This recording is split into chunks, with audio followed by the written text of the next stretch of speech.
negara superpower. Kendali atas energi membuat Amerika menjadi juara dunia karena energinya adalah oil and gas. Amerika sejak tahun 70-an pengendalinya, terutama mengendalikan transaksinya selain kendali teknologi dan distribusinya. Kemudian dunia coba digeser ke non-fuel oil atau bukan minyak dan gas. Salah satunya Tiongkok yang coba saingin Amerika dalam kendali energi di luar minyak bumi. Pejuang-pejuang non-fuel oil ini akan membangun sumber energi bukan lagi berbasis oil and gas, tetapi baterai sebagai penyimpan dengan solar panel, tenaga air, tenaga angin, panas bumi, dan tenaga nuklir sebagai pembangkitnya.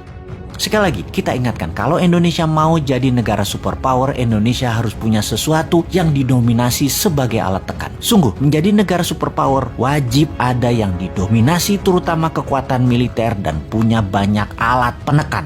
Amerika itu militernya terkuat di dunia sebagai alat tekan, punya teroris sebagai alat tekan, lalu punya dolar sebagai alat tekan juga, punya hutang sebagai alat tekan juga, punya multilateral organisasi seperti PBB, IMF, dan lain sebagainya sebagai alat tekan juga. Kemudian tujuan New Mind bernegara adalah ingin membuat Indonesia menjadi negara superpower. Tujuan Old Mind bernegara adalah mengelola anggaran dan rebutan anggaran. Mek ngono to. Mentalnya yaitu cuman bisa rebutan anggaran, terus mau berkuasa lagi 2024 dan rakyatnya hebat lagi. Masih terpesona sama Old Mind. Kok iso yo? Sungguh Old Mind ya Old Mind. Bahkan kalau nanti oposisi yang menang tetap otaknya hanya membagi-bagi anggaran yang 1.700 triliun APBN doang. Itu aja yang direbutkan dan fulus itu dibagi-bagi geng Senayan dan geng pejabat kroni mereka nanti. Sekedar mengingat 1.700 triliun setahun anggaran negara atau senilai 130 billion dolar itu sama dengan 500 perusahaan yang ada di Forbes, alias ada 500 perusahaan di dunia ini yang omset per tahunnya atau nilainya lebih dari 130 billion dolar.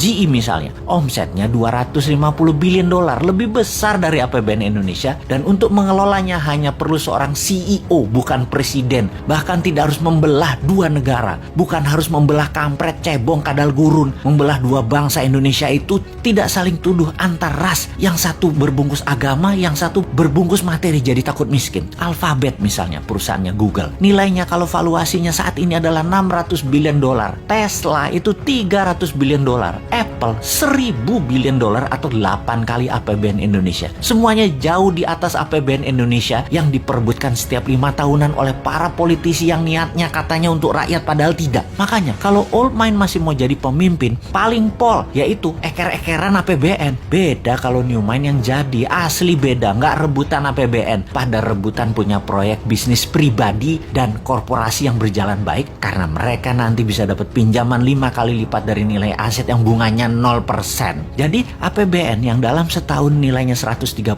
billion atau 1.700 triliun rupiah bisa naik ke 1.000 billion atau 15.000 triliun dengan gampang, tanpa injek kaki rakyat dengan pajak tinggi, tanpa utang IMF, tanpa jual nikel ke Tiongkok. Mengapa bisa? Karena kita tidak mengerjakan apa yang Old Mind lakukan, misalnya menjual nikel mentahan, tetapi nanti nikelnya jadi diolah baterai di Indonesia 100% terlebih dahulu. Finish produknya baterai, bukan nikel smelter. Indonesia jadi raja baterai beneran, bukan ingin jadi raja baterai. Bahkan mobil SMK nanti bertenaga baterai kalau mobil itu nanti muncul. Kalau sekarang kan masih dipingit, namanya juga Satrio Piningit, karena mobil SMK itu sekali lagi itu sesungguhnya Satrio Piningit itu aslinya yaitu.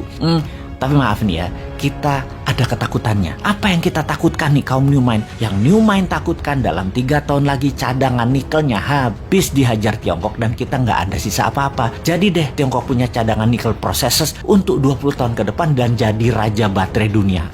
Biar deh mimpi kita punya dan mengendalikan baterai. Duh, gemes banget bernegara ini Old Mind, Old Mind. Kok bisa ya pada nggak nyadar bahwa sumber daya alamnya dikerjain pejabat di puncak, bahkan pucuk pimpinan pun nggak sadar dikerjain anak buahnya. Padahal kan tahu untuk jadi negara superpower kita harus ada yang kita dominasi, yaitu dominasi kita harusnya kuasai baterai sebagai komoditas juga sebagai alat tekan. Lah kok Tiongkok yang punya bahan baku dan yang mengendalikannya. Tapi sudahlah, kita cuma bisa menjerit. Ampun Gusti.